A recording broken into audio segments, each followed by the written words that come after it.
is to have a healthy economic future, policymakers urgently need to put the federal government's finances on a sustainable trajectory. But on the other hand, a fiscal consolidation focused on the very near term could be self-defeating if it were to undercut a still fragile recovery. All right, welcome back to the Kudlow Report, where it's Free Market Friday. So you just heard the Bernanke. He's warning Congress on Tuesday that too deep spending cuts could put the brakes on our stuck-in-first-gear U.S. economy. Huh? The Bernanke, if we continue to listen to him, we'll probably spend ourselves into oblivion. Oblivion. And by the way, are we going to get any spending cuts anyway, Washington? And our question tonight is, will spending cuts hurt or harm the economy? All right, let's bring in our panelists. We have Wall Street Journal editorial page assistant editor James Freeman. We have William Cohen, journalist and New York Times bestselling author of House of Cards. And we have Guy Benson, first-timer, political editor and radio talk show host, townhall.com. Okay, Guy Benson, let's start with you. All right. Would spending cuts of the order of magnitude for this debt ceiling, let's start with the debt ceiling. We're talking about maybe $1 trillion, maybe $2 trillion. Would those spending cuts hurt or harm the economy?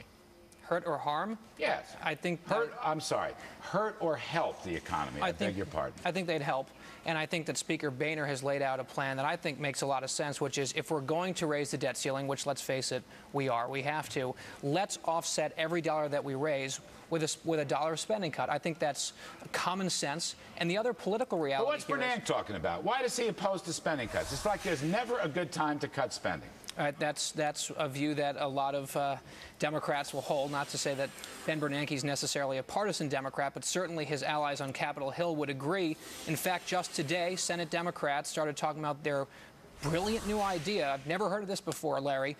They want to raise taxes and increase spending. Really? I know. Color me stunned. Bill Cohen, is that your prescription? Do it on the revenue side, jack up taxes and increase spending? Larry, you got to go with fiscal responsibility. Yeah. It's been a long time since we've been fiscally responsible in this country, and I think a little fiscal responsibility would go a long way. And not in a cynical way. I think, you know, some of the things that, like the Paul Ryans of the world are talking about are very cynical in my mind because they'll never happen. And therefore, they're just politically motivated. You know, look, I'll be the one to look like I'm politically motivated. The guy wants to cut spending.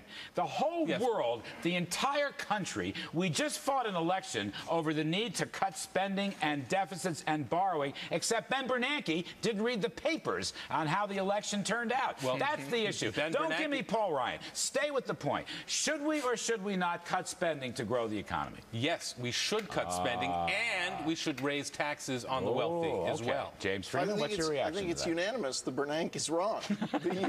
Now, we should have known. We ran the big experiment. We did the stimulus, didn't get economic growth. But I think what a lot of people in Washington, including the Bernanke, are not realizing right now is what a powerful bullish signal it would be in this instance to cut spending. I talked today to the head of the National Federation of Independent Business, represents small businesses in Washington. What's their #1 issue? Yeah, they hate taxes and regulation, but what he hears about, first of all, from small businesses is spending and debt. But cut it. But wait a second. They want to know that we're not heading toward becoming Greece. Or, no Greece and no massive tax hikes. But you have all these Keynesians and demand-siders and Democrats and some Republicans, by the way, who think that spending stimulates the economy. Right. All right? What's your reaction to that? That's kind of what Bernanke's been saying. He's become a big spender. Well, I think James hit the nail on the head here. The Democrats had their chance. They had the White House. They had a favorable populace. They had a big majority in the House and a supermajority in the U.S. Senate. They passed a stimulus, $830 billion. They said this was going to stop.